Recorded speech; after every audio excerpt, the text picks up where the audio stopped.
Hello dear friend, if you are worrying to improve English sentence making and grammatical part of the Bengali medium student of class 3 and 4 student, then you can follow the book. Here they start with basic thing like letter, alphabet, just a language. There are 26 letter in English. English just একটা ভাষা, 26টা letter বা বর্ণমালা ব্যবহার করে ইংরেজি শব্দ sentence তৈরি করা হয়। তো ক্যাপিটাল লেটার, স্মল লেটার আমরা দেখতে পাচ্ছি এখানে। Letter normally two types, vowel and consonant, and another is a semi vowel. Vowel letter যে বর্ণগুলি অন্য বর্ণের সাহায্য না নিয়ে উচ্চারিত হতে পারে তাকে ভাওয়েল বলা হয়। যেমন এ, ই, আই, ও, ইউ। এ উচ্চারণ হওয়ার সময় আর অন্য কোনো বর্ণ আসতেছে না, যেমন এ। বাট কনসোনেন্ট উচ্চারিত হওয়ার সময় ভাওয়েলের সাহায্য নেয়, যেমন বি। বি, বির সঙ্গে যুক্ত হয়েছে ই, বি ই আসতেছে, B plus E equal to B. K, K A আসতেছে, কের সঙ্গে এ যুক্ত হয়ে কে উচ্চারণ হচ্ছে। আরেক প্রকার লেটার রয়েছে, সেটা হচ্ছে সেমি ভাওয়েল। কনসোনেন্টের মধ্যে ডাব্লিউ আর ওয়াইকে সেমি ভাওয়েল বলা হয়, কারণ ডাব্লিউ আর ওয়াই যখন শব্দের মাঝে ও শেষে বসে তখন ভাওয়েলের মতো উচ্চারিত হয়, এবং শুরুতে বসলে সেটা কনসোনেন্টের মতো হয়। যেমন টি ও ওয়াই, টয়, অয়, অয় আয়ের মতো হচ্ছে, এখানে ওয়াই বর্ণটি শেষে বসেছে তাই এটা ভাওয়েল। আবার ওয়াই ও ইউ, এই বর্ণটিতে ওয়াই বর্ণটি প্রথমে বসেছে তাই কনসোনেন্ট হয়েছে। ডাব্লিউ বর্ণটির ক্ষেত্রে এরূপই হয়। যখন এক বা একাধিক লেটার বা বর্ণ পাশাপাশি বসে একটা অর্থ প্রকাশ করে তখন তাকে বলা হয় word. Like P plus E plus N, pen মানে কলম। But N E P, nep, এটা কোনো শব্দ নয়। So word always be meaningful. যখন এক বা একাধিক ওয়ার্ড পাশাপাশি বসে একটা মনের ভাব প্রকাশ করে তখন তাকে বলা হয় বাক্য। বাক্যে সাধারণত দুটো অংশ থাকে, একটা হচ্ছে উদ্দেশ্য আর একটা হচ্ছে বিধেয়। বাক্যে যার সম্পর্কে কিছু বলা হয় তাকে বলা হয় উদ্দেশ্য, আর উদ্দেশ্য সম্পর্কে যা কিছু বলা হয় তাকে বলা হয় বিধেয়। এখানে Ram is a good boy, এখানে যার রাম সম্পর্কে বলা হচ্ছে তাই রাম হচ্ছে উদ্দেশ্য সাবজেক্ট, আর রাম সম্পর্কে যা কিছু বলা হচ্ছে তাকে বলা হচ্ছে প্রেডিকেট। সারাদিনে যে কথাগুলো বলি সেটা আমাদের মনের ভাবটা বিভিন্নভাবে হয়ে থাকে, তার উপর ভিত্তি করে বাক্যকে 5 ভাগে ভাগ করা যায়। প্রথমত অ্যাসার্টিভ সেন্টেন্স, যে সেন্টেন্সের দ্বারা কোনো কিছু বর্ণনা করা বোঝায় তাকে বলা হয় অ্যাসার্টিভ সেন্টেন্স। অ্যাসার্টিভ সেন্টেন্সের গঠন কী থাকবে? Subject, verb plus object. তারপর হচ্ছে ইন্টারোগেটিভ সেন্টেন্স। ইন্টারোগেটিভ সেন্টেন্সের দুই ভাগে হয়, একটা ডাব্লিউএস ওয়ার্ড যুক্ত আর একটা yes no type. W S word হচ্ছে যখন কোনো কারো কাছ থেকে পুরোপুরি উত্তর জানতে চাওয়া হয় তখন আমরা ডাব্লিউএস ওয়ার্ড দিয়ে জিজ্ঞেস করব, আর যদি আমরা হ্যাঁ বা না এর মাধ্যমে জানতে চাই তখন তাকে বলা ইয়েস নো টাইপ। যখন পুরো উত্তর জানতে চাইবো তখন আমাদের সেন্টেন্সের গঠন হবে WH word, auxiliary verb, subject, main verb plus object. আর যদি ইয়েস নো টাইপ হয় তবে auxiliary verb, subject, main verb plus object. তারপর হচ্ছে ইম্পারেটিভ সেন্টেন্স, যখন আমরা আদেশ, অনুরোধ, উপদেশ ইত্যাদি বোঝাবো তখন তাকে ইম্পারেটিভ সেন্টেন্স বলা হয়।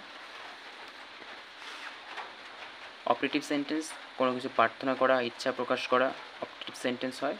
আর এক্সক্লেমেটরি সেন্টেন্স, আনন্দ, দুঃখ, বিস্ময় ইত্যাদিকে বলা হয় এক্সক্লেমেটরি। হঠাৎ কোনো জিনিস ঘটে গেল তখন আমরা এক্সক্লেমেটরি সেন্টেন্স ব্যবহার করি।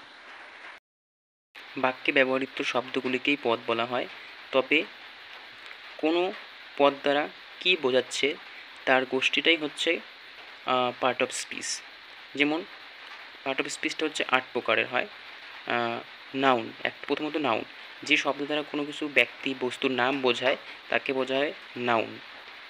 আর নামের পরিবর্তে যখন যে পদটা ব্যবহার করা হয় তাকে বলা হয় প্রোনাউন। যেমন Rahim is a good boy, he reads in class 5। এখানে রহিম এর পরিবর্তে আমরা হি ব্যবহার করতেছি, এই হি শব্দটাই হচ্ছে কি প্রোনাউন। শব্দের দ্বারা কোনো কিছুর দোষ, গুণ, অবস্থা বোঝায় তাকে বলা হয় অ্যাডজেক্টিভ।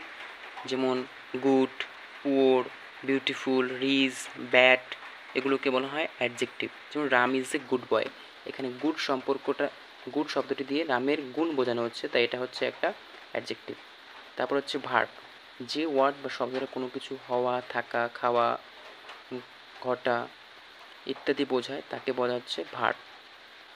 যেমন read, write, do, see, take, go, look ইত্যাদি। অ্যাডভার্ব, যে শব্দ দ্বারা ভার্ব অথবা অ্যাডজেক্টিভের দোষগুণ অবস্থাকে বোঝায় তাকে বলা অ্যাডভার্ব। যেমন রাম ওয়ার্ক স্লোলি, রাম ধীরে ধীরে হাঁটে, এখানে রাম ওয়ার্কস মানে হাঁটা, ভার্ব, ওয়ার্কটা হচ্ছে ভার্ব। এখন রাম কিভাবে হাঁটে, এখানে হচ্ছে রাম স্লোলি হাঁটে, এখানে রামের ক্রিয়াটাকে বিশেষিত করেছে হচ্ছে স্লোলি, এটাই হচ্ছে অ্যাডভার্ব।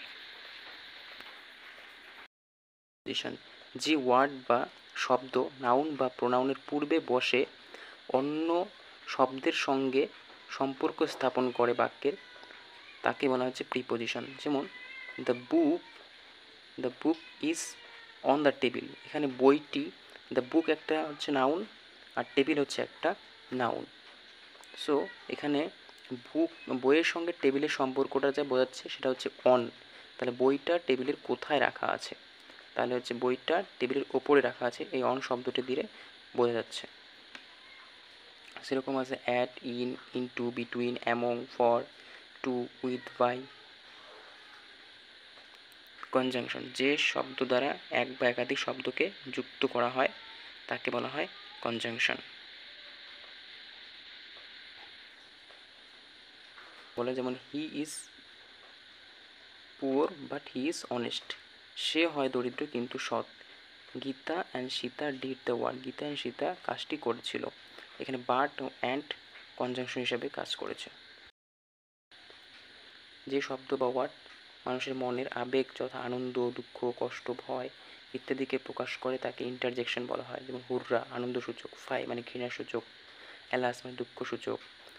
আর এই শব্দ আর এই সেন্টেন্সের শেষে বিস্ময়বোধক চিহ্ন থাকবে।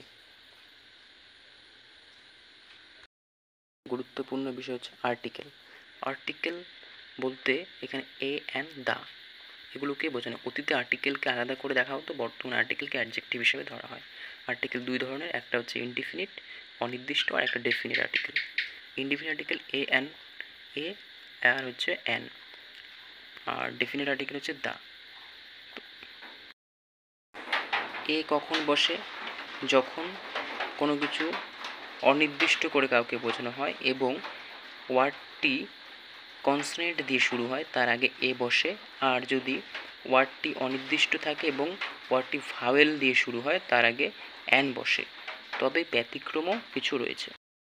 এ ও অ্যানের ব্যতিক্রমী উচ্চারণগুলি হলো, যদি প্রথম লেটারটি ভাওয়েল দিয়ে শুরু হয়, ইউ যদি ইউ এর মতো, ইউ বা ওয়ার মতো হয় তবে তার আগে এ বসবে। যেমন ইউনিভার্সিটি, এখানে এ বসছে। আবার ইউরোপিয়ান, এখানেও ইউ এর মতোই উচ্চারণ হচ্ছে, সো এখানে বসবে এ। আবার যদি প্রথম বর্ণ কনসোনেন্ট হওয়া সত্ত্বেও ভাওয়েলের মতো হয় তাহলে এ না বসে অ্যান বসবে। যেমন M A, an M A, an L L B, an MBBS. শব্দের প্রথম যদি এইচ উচ্চারণ না হয় তাহলে সেটা যদি সাইলেন্ট থাকে তবে কনসোনেন্ট দিয়ে শুরু হওয়া সত্ত্বেও অ্যান বসবে। যেমন হাওড়, এইচটা কনসোনেন্ট হওয়া সত্ত্বেও আউড়, এখানে এইচটা অনুচ্চারিত রয়েছে, সো এখানে অ্যান বসছে। আর দা হচ্ছে ডেফিনিট আর্টিকেল, এটা যখন কোনো কাউকে নির্দিষ্ট করে কাউকে বোঝানো হয়, নির্দিষ্ট কোনো জাতিকে বোঝায়, নির্দিষ্ট কোনো ব্যক্তিকে বোঝায়, নির্দিষ্ট কোনো ঋতুকে বোঝায়, নির্দিষ্ট কোনো দিকের নাম বোঝায়। চাঁদ, সূর্য, তারা, পৃথিবীতে যেটা একটি আছে তার নামের পূর্বে দা বসে। ধর্মগ্রন্থের নামের পূর্বে, সংবাদপত্রের নামের আগে, জাতির আগে, ভৌগোলিক স্থানের আগে দা বসবে। দা বসবে না সেগুলি হলো কোনো রাস্তা বা পার্কের নামের আগে, হ্রদের নামের আগে, রোগের নামের আগে, মাসের নামের আগে, বাড়ির নামের আগে, আত্মীয় স্বজনের নামের আগে দা বসবে না। কোনো প্রাণী বা বস্তুর সংখ্যা বোঝাতে যা ব্যবহার করা হয় তাই হলো নাম্বার বা বচন। ইংরেজিতে নাম্বার অফ বচন দুই প্রকার, সিঙ্গুলার নাম্বার আর একটা হচ্ছে প্লুরাল নাম্বার। সিঙ্গুলার নাম্বার বলতে বোঝায় যে নাউন দ্বারা একটি মাত্র ব্যক্তি বা বস্তু বা প্রাণীকে বোঝায় তাকে সিঙ্গুলার নাম্বার, যেমন ম্যান, বয়, টয়। আর যে নাউন দ্বারা দুই বা তার বেশি ব্যক্তি, বস্তু বা প্রাণীকে বোঝায় তাকে বলে প্লুরাল নাম্বার, যেমন মেন, বয়েজ, টয়স। নাম্বার বা বচনের ওপর ভিত্তি করেই সেন্টেন্সের অক্সিলারি ভার্বটা ব্যবহার করা হয়। সো নাম্বার বা বচনের গুরুত্ব খুবই বিশেষ। তো আমরা যে সিঙ্গুলার নাউনকে কিভাবে প্লুরাল নাউনে পরিণত করব। সাধারণভাবে নাউনের শেষে এস যোগ করে সিঙ্গুলারকে প্লুরাল করা হয়, যেমন বয়, বয়েস, ডগ, ডগস। তবে আরও কিছু নিয়ম রয়েছে। নাউনের শেষে S, double S, C, H বা এক্স, জেড থাকে, তাহলে প্লুরাল করতে হলে ইএস যোগ করতে হবে। Bus, buses, loss, losses, box, boxes. আবার যে সমস্ত নাউনের শেষে ও থাকে সেখানে ইএস যোগ করে প্লুরাল করা হয়, যেমন ম্যাঙ্গো, ম্যাঙ্গোস। আবার যদি কোনো নাউনের শেষে ওয়াই থাকে, তাদের পূর্বে কনসোনেন্ট থাকে, তাহলে ওয়াইকে আই এ পরিণত করতে হবে এবং ই এ যুক্ত করতে হবে, যেমন ফ্লাই, ফ্লাই শব্দটার শেষে রয়েছে ওয়াই, এখানে ওয়াইটাকে আই করতে হবে এবং ইএস যোগ করতে হবে, ফ্লাইস। নাউনের শেষে যদি এফ বা এফই থাকে তাহলে প্লুরাল করার সময় এফ এর জায়গায় ভি বসিয়ে ইএস করতে হবে, যোগ করতে হবে, যেমন LIFE, লাইফ। এখানে এফ এর জায়গায় ভি বসাতে হবে এবং শেষে ইএস যোগ করতে হবে। আবার নাউনের শেষে যদি ও থাকে এবং পূর্বে ভাওয়েল থাকে, শুধু এস যুক্ত করতে হবে, যেমন ব্যাম্বু, শুধুমাত্র এস যোগ করে প্লুরাল করা হচ্ছে। আবার কতগুলো নাউনের প্লুরাল করার সময় শুধুমাত্র ভাওয়েলের পরিবর্তন করতে হবে, যেমন ম্যান, মেন, মাউস, মাইস। কতগুলো নাউনের শেষে ইএন বা আরইএন যোগ করে প্লুরাল করা হয়, যেমন অক্স, অক্সের সঙ্গে ইএন যোগ করে অক্সেন, চাইল্ড, চাইল্ডের সঙ্গে আরইএন যোগ করে প্লুরাল করে। নাউনের সিঙ্গুলার ও প্লুরাল একই রূপ হয়, যেমন deer, deer, dozen, dozen, fish, fish. আর প্রোনাউনের যদি প্লুরাল রূপ করা হয় তাহলে দেখে নাও, এখানে আই থাকলে উই, সিঙ্গুলার আই, প্লুরালে উই, সিঙ্গুলার মাই, প্লুরালে our, he, she, he, she মানে হচ্ছে সে, তাহলে প্লুরাল কী হবে, দে। আবার কিছু ব্যতিক্রম রয়েছে যেগুলো কোনো প্লুরাল রূপ নেই, যেমন সিনারি, ফার্নিচার, পোয়েট্রি, এগুলোর কোনো প্লুরাল রূপ নেই। পিপল, পুলিশ, এদের আকার সিঙ্গুলারের মতো হলেও এরা প্লুরাল সবসময়। নিউজ, ম্যাথামেটিক্স, শেষে নাউনগুলো শেষে এস রয়েছে, এস রয়েছে, ম্যাথামেটিক্সের শেষেও এস রয়েছে, কিন্তু এরা প্লুরালের মতো হলেও এদের সিঙ্গুলার রূপ হয় সর্বদাই। আবার কিছু প্লুরাল করা হয় অন্যভাবে, যেমন অ্যাজেন্ডাম, এটা হবে agenda, datum, data. Media, media, formula, ফর্মুলে। যে শব্দ দ্বারা কোনো নাউন বা প্রোনাউনের পুরুষ বা স্ত্রী বা অচেতন পদার্থ ইত্যাদি বোঝায় তাকে জেন্ডার বলা হয়। ইংরেজিতে জেন্ডার 4 প্রকার: মাস্কুলিন, ফেমিনিন, কমন, নিউট্রাল। ইংরেজিতে জেন্ডারের গুরুত্ব খুবই ব্যাপক। যেমন ইংরেজি একটা বাক্য, Ram is a good boy, he is a brilliant student. এখানে রাম সম্পর্কে বলা হলো এবং পরবর্তী সেন্টেন্সটাতে হি ব্যবহার করা হলো। এখানে রাম যেহেতু মাস্কুলিন জেন্ডার মানে পুংলিঙ্গ, তাই তার সঙ্গে হি ব্যবহার করা হলো। তো জেন্ডার বুঝে আমাদের এই প্রোনাউন ব্যবহার করার ক্ষেত্রে জেন্ডারটা জানা খুবই দরকার।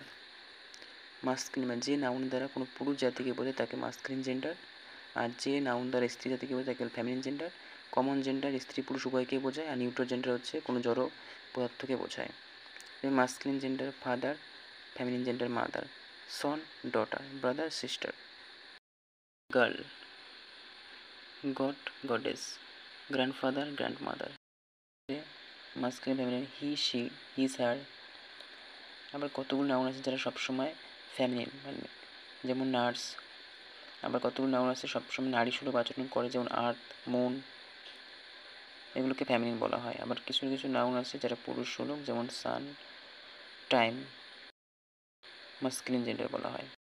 নাম, জাহাজের নাম, এগুলো হচ্ছে ফ্যামিলিন জেন্ডার আছে। ইন্ডিয়া, তিস্তা, তোর্ষা। কিছু কিছু কমন জেন্ডার রয়েছে, অ্যাশ, বার্ড, ক্যাট।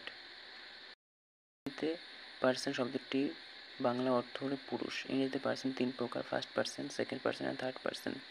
যখন বক্তা নিজের সম্পর্কে কিছু বলে তখন তাকে বলা হয় ফার্স্ট পার্সন।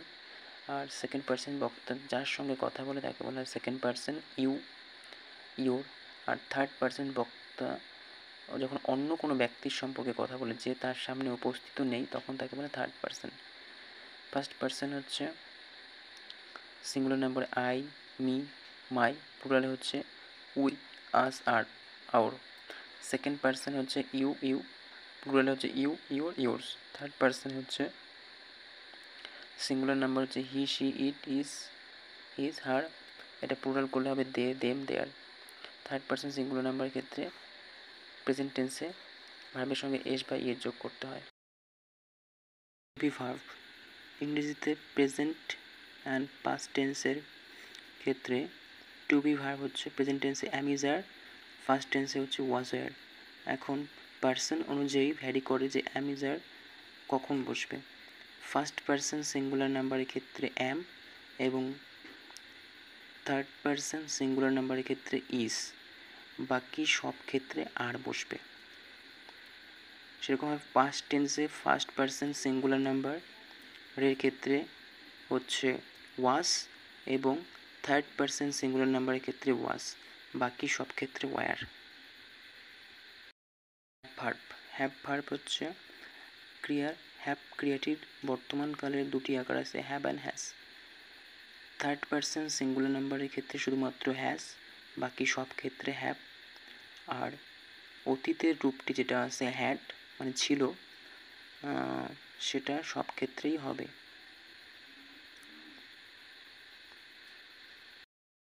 প্রিপোজিশন, আমরা এর আগে জেনেছি যে প্রিপোজিশন দুটি নাউন বা প্রোনাউনের আগে বা পরে বসে বাক্যের অন্য শব্দের সঙ্গে সম্পর্ক স্থাপন করে হচ্ছে প্রিপোজিশন।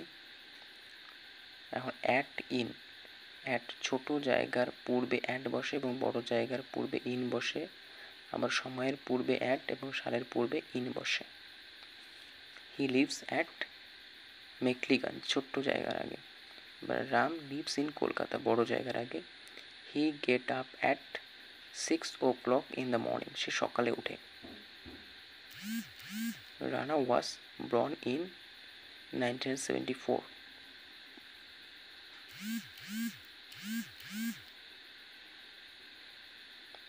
অন, অন মানে হচ্ছে উপরে। The book is on the table, he will come on Monday, she has come on 3rd April।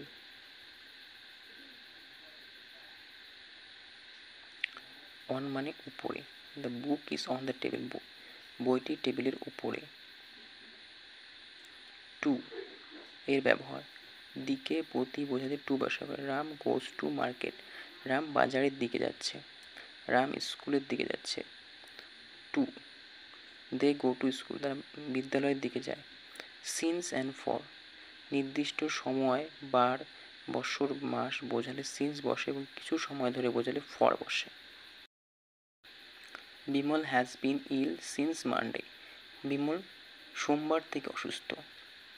একটা নির্দিষ্ট সময় থেকে, তাহলে হচ্ছে কী হবে since. Kamal has been suffering from fever for 3 days, কমল 3 দিন ধরে জ্বরে ভুগছে। কিছু সময় ধরে বোঝালে ফর বসবে। বিটুইন আর অ্যামং, দুইয়ের মধ্যে বোঝালে বিটুইন এবং দুইয়ের বেশি বোঝালে among. There was a quarrel between Ram and Shyam, divided the mangoes among the boys. অনেকে বাই অ্যান্ড উইথ, যে কাজ সম্পূর্ণ করে তার পূর্বে বাই এবং যে বস্তুর দ্বারা কাজ সম্পূর্ণ হয় তাকে বলা হবে with. Ravana was killed by Ram, Ram রাবণকে হত্যা করেছিল। ফ্রম, ফ্রমের ব্যবহার হচ্ছে হতে থেকে অনুবাদ করার জন্য ফ্রম ব্যবহার করা হয়।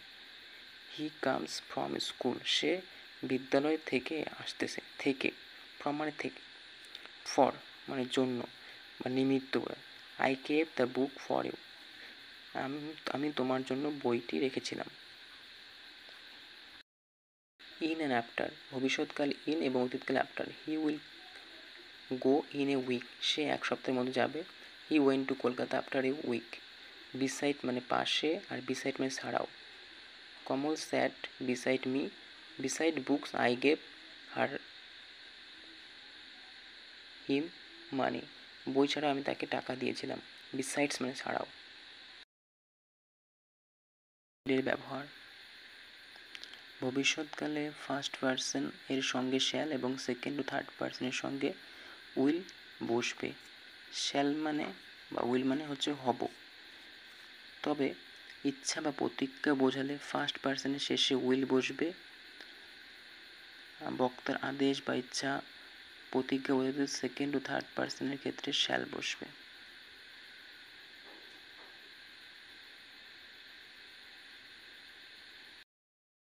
মডেল অক্সিলারি ভার্ব, সামর্থ্য বোঝাতে বা নিশ্চয়তা বোঝাতে ক্যান ও কুড ব্যবহার করা হয়। অনুমতি, সম্ভাবনা, ইচ্ছা বোঝাতে মে বা মাইট ব্যবহার করা হয়। ওট টু মানে করা উচিত অর্থে ওট টু ব্যবহার করা হয়। নিশ্চয়তা, কর্তব্য, দৃঢ় সংকল্প বোঝাতে মাস্ট ব্যবহার করা হয়। You must be a teacher. প্রয়োজন বোঝাতে নিড ব্যবহার করা, they need our help. Dare, সাহস করা অর্থ বোঝাতে I don't dare, Kamal dares to do it. এবং ইরেগুলার ভার্ব, যে সকল ভার্বের শেষে টি, ইডি বা ডি যোগ করে পাস্ট টেন্স করা যায় তাকে বলা হয় রেগুলার ভার্ব বা উইক ভার্ব। যেমন আক্সড, আক্সড, আক্সড, অ্যাট, অ্যাডেড, অ্যাডেড। বাই মানে ক্রয় করা, বাই বোর্ড, বোর্ড। ব্রিং মানে আনা, ব্রিং ব্রোড, ব্রোড। বেন্ড মানে বাঁকা করা, বেন্ট, বেন্ট, বেন্ড। ক্যাচ মানে ধরা, ক্যাচ, কট, কট। ডাই, ডাইট, ডাইট, ইডি যুক্ত করা হয়েছে। Helped, helped. Kill, killed, killed, ED যুক্ত করে এখানে পাস্ট টেন্স করা হয়েছে। কিল মানে হত্যা করা, কিল্ড মানে হত্যা করেছিল, কিল্ড মানে হত্যা করেছেন। সকল ভার্বের ভাওয়েলের পরিবর্তন করে পাস্ট টেন্স ও পাস্ট পার্টিসিপাল রূপ গঠন করা হয় তাকে স্ট্রং ভার্ব বা ইরেগুলার ভার্ব বলা হয়। ওই তালিকাটা দেওয়া হলো নিচে। Arise, arose, arisen. শুধুমাত্র অ্যারাইজের আইটা পরিবর্তন করে ও করা হলো, আবার অ্যারাইজেন ইএন যোগ করা হচ্ছে। Awake, awoke, awaken. Bear, bore, born. Come, came, come. Verb আছে যাদের প্রেজেন্ট, পাস্ট ও পাস্ট পার্টিসিপাল রূপ একই হয়। বেট মানে বাজি রাখা, বেট মানে বাজি রেখেছিল, বেট মানে বাজি রেখেছেন। নিচে কিছু ভার্ব দেওয়া হলো, যেমন প্রেজেন্টে hang, Hang, Hang. Hang, হ্যাঙ্গেট, হ্যাঙ্গেট। Die, ডাইট, ডাইট, ডাই।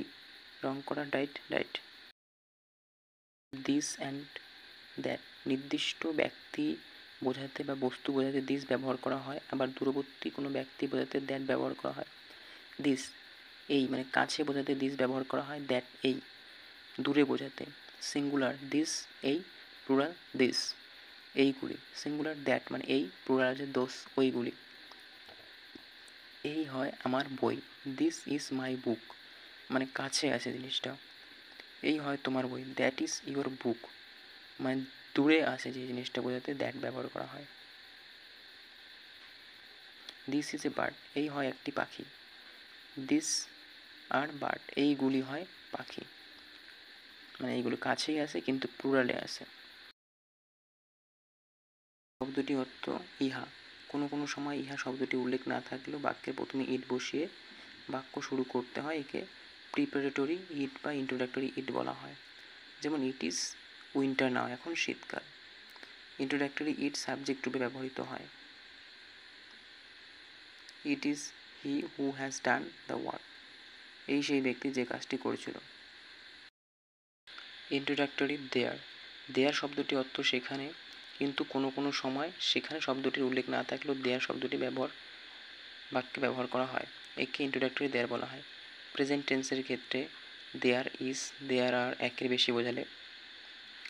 অতীতকালে পাস্ট টেন্স বা অতীতকাল বা পাস্ট টেন্সের ক্ষেত্রে একটি মাত্র ব্যক্তি বোঝালে দেয়ার ওয়াজ, একের বেশি বোঝালে দেয়ার ওয়ার হবে। There is a primary school in our village, আমাদের গ্রামে একটি প্রাথমিক বিদ্যালয় ছিল। There was a king name Nripendra Narayan in Cooch, Behar Nripendra Narayan নামে একজন রাজা ছিলেন। অফ ভার্ব মানে কাজটি কোন সময়ে ঘটছে সেটা জানাই হলো কাল। তো ইংরেজিতে টেন্স 3 প্রকার, present tense, past tense and future tense. প্রতিটা টেন্সকে আবার 4 ভাগে ভাগ করা যায়, indefinite, continuous, perfect and perfect continuous.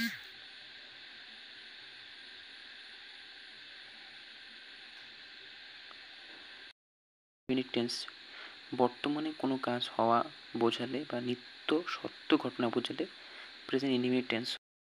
Present indefinite টেন্সের গঠন subject plus verb. I read, he eats, the sun rises in the east. Present continuous tense মানে যে কাজটা এখনও চলতেছে, বর্তমানে চলতেছে এরূপ বোঝালে।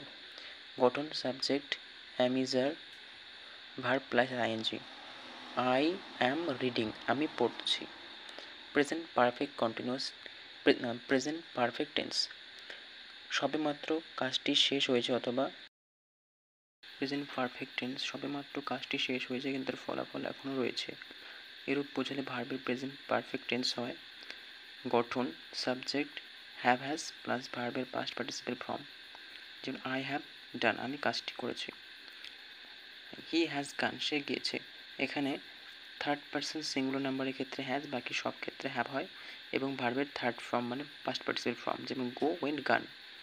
প্রেজেন্ট পারফেক্ট কন্টিনিউয়াস টেন্স কোনো কাজ পূর্বে আরম্ভ হয়ে বর্তমান সময় পর্যন্ত চলছে এরূপ বোঝালে ভার্বের প্রেজেন্ট পারফেক্ট কন্টিনিউয়াস টেন্স হয়। গঠন সাবজেক্ট হ্যাভ বিন অথবা হ্যাজ বিন প্লাস ভার্বের ING. I have been reading for 3 hour, আমি 3 ঘন্টা ধরে পড়তেছি। পাস্ট ইনডিফিনিট টেন্স সাধারণভাবে অতীতকালে কোনো কাজ হয়েছিল বা ঘটেছিল বোঝালে এরকম বোঝালে ভার্বের পাস্ট ইনডিফিনিট টেন্স হয়, যেমন গঠন সাবজেক্ট প্লাস ভার্বের পাস্ট ফর্ম। আই ডিড, আমি করেছিলাম। ডু এর পাস্ট ফর্ম হচ্ছে ডিড। ইউ কেম, তুমি এসেছিলে। কেমের পাস্ট ফর্ম হচ্ছে কামের পাস্ট ফর্ম হচ্ছে কেম। কাম মানে আসা, কেম মানে এসেছিল। হি ওয়েন্ট, সে গিয়েছিল। গো এর পাস্ট রূপ হচ্ছে ওয়েন্ট। পাস্ট কন্টিনিউয়াস টেন্স মানে অতীতকালে কোনো কাজ চলছিল বোঝালে। গঠন subject plus was were plus verb plus ING, যেমন আই ওয়াজ ডুইং, আমি করতেছিলাম। হি ওয়াজ গোয়িং, সে যাইতেছিল।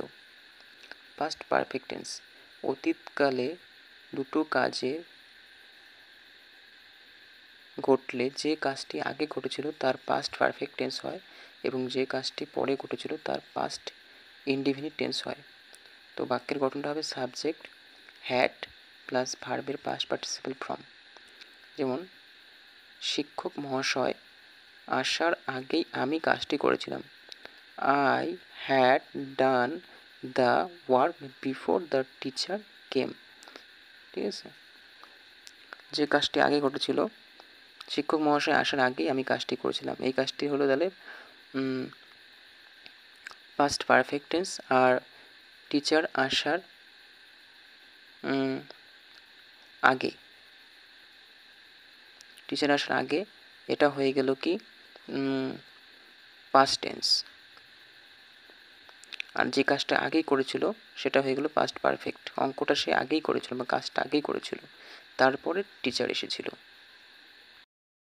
পাস্ট পারফেক্ট কন্টিনিউয়াস টেন্স অতীতকালে দুটো কাজের মধ্যে একটি কাজ শেষ হবার আগে অপর একটি কাজ কিছু কাল ধরে চলছিল এরূপ বোঝালে ভার্বের পাস্ট পারফেক্ট কন্টিনিউয়াস টেন্স হয়। গঠন সাবজেক্ট হ্যাড বিন প্লাস ভার্বের সঙ্গে আইএনজি, যেমন গত 2 বছর ধরে সে একটি বই লিখতেছিল। He had been writing a book for last 2 years।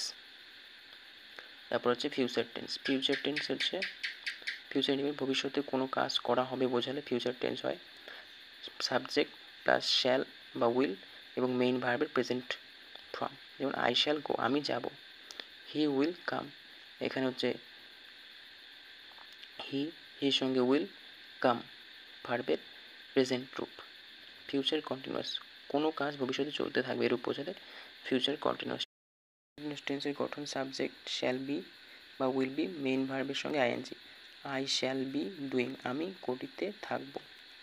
Future perfect tense, ভবিষ্যতে শেষ হবে এমন দুটি কাজের মধ্যে যে কাজটি আগে শেষ হবে তার ফিউচার পারফেক্ট টেন্স হবে এবং যেটি পরে হবে তার ফিউচার ইনডিফিনিট হবে। সাবজেক্ট শ্যাল হ্যাভ বা উইল হ্যাভ, মেইন ভার্বের past participle form. I shall have done, আমি করে থাকব। Future perfect tense, future perfect continuous tense, ভবিষ্যতে একটি কাজ অপর একটি কাজের আগে কিছুক্ষণ যাবৎ চলতে থাকবে এরূপ বোঝালে ভার্বের ফিউচার পারফেক্ট কন্টিনিউয়াস টেন্স হয়। Subject shall have been, will have been এবং মেইন ভার্বের সঙ্গে ING. I shall have been sleeping before the sunrise, সূর্য ওঠার আগে পর্যন্ত আমি ঘুমাতে থাকব। এক্সারসাইজ দেওয়া আছে। লেটার, বাক্যের শুরুতে ক্যাপিটাল লেটার হয়। আই প্রোনাউন সর্বদা ক্যাপিটাল লেটার হবে। ভগবানের নামের আগে প্রথম অক্ষরটি ক্যাপিটাল লেটার হবে। ডিগ্রির প্রথম অক্ষরটা ক্যাপিটাল হবে। জায়গা, দিনের নামের, মাসের নামের আগের প্রথম অক্ষরটা ক্যাপিটাল হবে। বাক্যের শুরুতে সর্বদাই ক্যাপিটাল লেটার। আই সর্বদা ক্যাপিটাল লেটার। ভগবানের নাম, পদবীর নাম, জায়গার নাম, দিনের নাম, উৎসবের নাম সর্বদাই ক্যাপিটাল লেটার হয়। চিহ্ন প্রকরণ, কোনো কিছু পড়ার সময় আমরা একটানা পড়ি না, মাঝে মাঝে থামি। কোথায় কতটুকু থামতে হবে তারপর থেকে বলে পাংচুয়েশন। ফুল স্টপ মানে বিশ্রাম, সম্পূর্ণ শেষ হলে, বাক্য সম্পূর্ণ শেষ হলে। ডিগ্রি বা নামের সংক্ষিপ্ত অংশের শেষে। কমা, বাক্যে একাধিক একই রকম পার্ট অফ স্পিচ থাকলে কমা ব্যবহার করা হয়। অ্যান্ড দ্বারা যুক্ত থাকলে তারপরে কমা হয়। সেমিকোলন, কমার চেয়ে বেশি থামবার প্রয়োজন হলে সেমিকোলন ব্যবহার করা হয়। Ishan is a soft and sympathetic girl and we love her. Colon, বক্তা বা লেখক যখন কোনো বর্ণনা দেন তখন কোলন ব্যবহার করে। There is a proverb, self help is the best help. Note of interrogation, question বোধক, প্রশ্নসূচক বাক্যের সাথে ইন্টারোগেশন ব্যবহার। তারপর নোট অফ এক্সক্লেমেশন, দুঃখ আনন্দ বোঝালে এক্সক্লেমেশন ব্যবহার করা হয়। ইনভার্টেড কমা, কারো কথা সরাসরি উদ্ধৃত করা হলে বা তুলে দেওয়া হলে ইনভার্টেড কমা ব্যবহার করা হয়। কোনো কিছু বর্ণনা করা দিলে ড্যাশ মার্ক হয়। এবং হাইপেন, কোনো সিলেবালকে আলাদা করার জন্য হাইপেন ব্যবহার করা হয়। বডি, মানব দেহ সম্পর্কিত শব্দ, আত্মীয় স্বজন সম্পর্কিত শব্দ, তারপর হাউস সম্পর্কে শব্দ, তারপরে এডুকেশন সম্পর্কিত শব্দ, রিলেটিং অ্যানিমেলস সম্পর্কে শব্দ, পতঙ্গ সম্পর্কে, ফল সম্পর্কে, পাখি সম্পর্কে, শাকসবজি সম্পর্কে, নেচার সম্পর্কে, ফ্লাওয়ার সম্পর্কে এবং সময় সম্পর্কিত বিভিন্ন শব্দ রয়েছে এখানে। এই গ্রামাটিক্যাল রুলসগুলো মোটামুটি শিখে যায় তবে তারা এখান থেকে প্যারাগ্রাফ খুব সহজে লিখতে পারবে প্রেজেন্ট টেন্সে। আওয়ার ক্লাসরুম সম্পর্কিত প্রেজেন্ট টেন্সের দ্বারা কয়েকটি সেন্টেন্স লিখতে পারবে। বলে এখানে দেওয়া হলো, লেটারে মূলত 6টা অংশ থাকে। Heading, salutation, body of the letter, subscription, signature and superscription. Letter 3 ধরনের হয়, পার্সোনাল বা private, business letter and official letter. পার্টির ইনভাইট জানিয়ে তোমার বন্ধুকে একটা চিঠি, উদাহরণ নিচে দেওয়া হলো। এখানে প্রথমে তোমার ঠিকানা লিখতে হবে, স্যালুয়েশন করতে হবে, সম্বোধন করতে হবে, তোমার বন্ধুকে মূল বিষয় লিখতে হবে, তারপরে সাবস্ক্রিপশন দিয়ে সিগনেচার করতে হবে অ্যান্ড সুপারস্ক্রিপশন, যাকে পাঠাচ্ছ তার ঠিকানাটা এখানে দিতে হবে। অফিসিয়াল লেটার হলে এখানে একটু অন্যরকম হবে, টু দিয়ে অফিসের ঠিকানা দিতে হবে, স্যার, এবং মেন বিষয়, তারপরে তোমার ইউরস ফেইথফুলি দিয়ে তোমার বিষয়, তোমার সিগনেচার দিতে হবে এখানে।